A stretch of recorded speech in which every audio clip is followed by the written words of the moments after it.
invited you.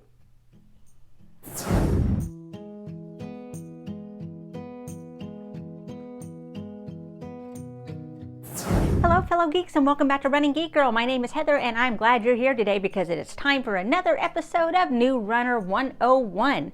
For those of you who are new here, New Runner 101 is a series that I've started in order to help address a lot of the questions that I had when I was first started to run and a lot of questions that I see new runners ask in other forums, Facebook groups, and things like that.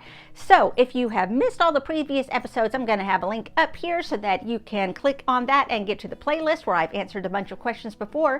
But today we're going to take a look at a couple of questions that go hand in hand, and with races starting to slowly open back up, I'm starting to see a little bit of discussion about this. The first question is, what is a corral? And the second question is, what is proof of time? Before we get started, if you haven't subscribed to this channel already, make sure that you hit that subscribe button and maybe even hit that bell icon so that you can be notified every time that I update, which happens several times a week. This makes sure that you're here for all the other episodes that come out of New Runner 101 and all the other great series that I have here on the channel. But now let's start with the first question. What is a corral? Now, with a lot of smaller races starting to open back up, you're seeing a lot of race directors mention that they are going to have staggered corrals, smaller corrals, and so I'm seeing a lot of people who are new to running saying, what exactly is a corral?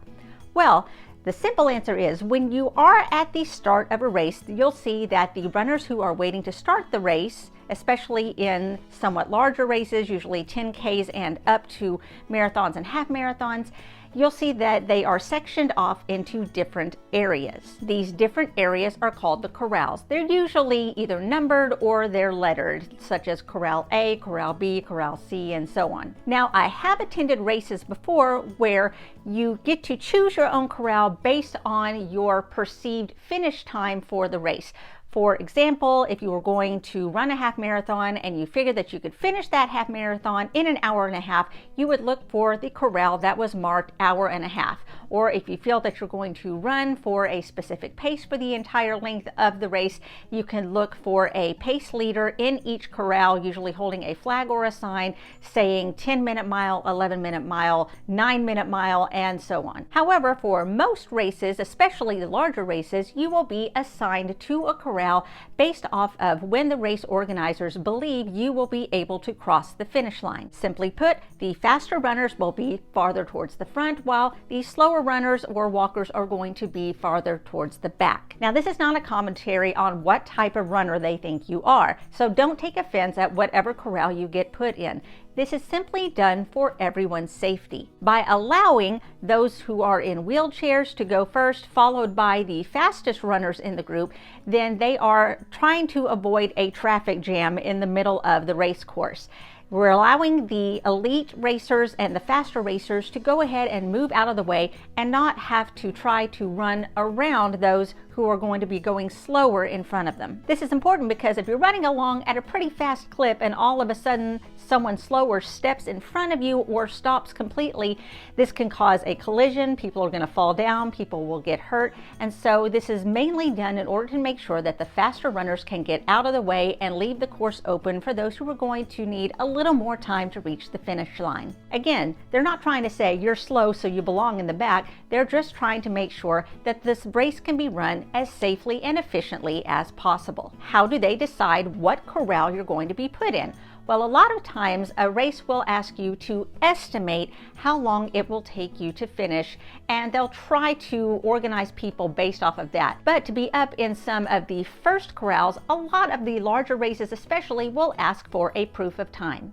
This leads us to our second question. What is a proof of time? Proof of time is called that because you are proving that you can run within a certain amount of time. For example, when I was going to run the Princess Half Marathon at Walt Disney World, I needed to send in a proof of time in order to be placed in one of the first corrals. And so 5 months before the Princess Half Marathon, I ran a 10K in Little Rock. I finished that 10K in 58.5 minutes. So after that, I went to my registration page for the Princess Half Marathon and I gave them the link to the race results showing that I had indeed finished the 10K within this amount of time. Based off of that time, the race organizers at Run Disney were able to determine that my predicted ending time for the half marathon would be at 2 hours and 15 minutes. And based off of that, I was placed in Corral C. They had corrals A through H, and C was where I was assigned, so that I would be with runners who were running around my same pace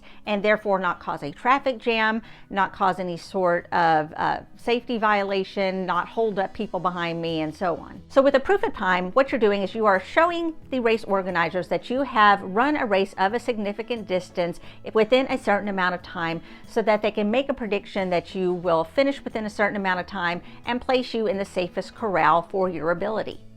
Suddenly capped.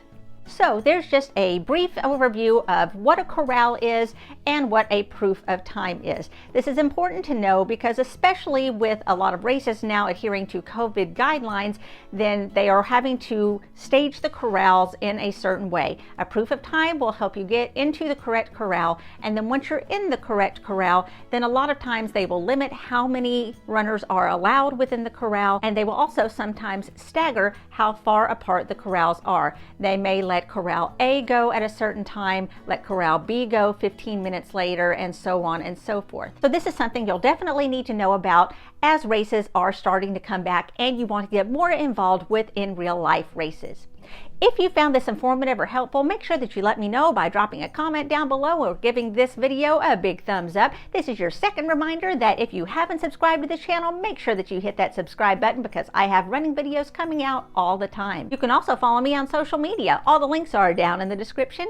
You can find me across most platforms under the name Running Geek Girl. Thank you so much for being here. I'm so glad that you stopped by, and I can't wait to see you next time. Happy running!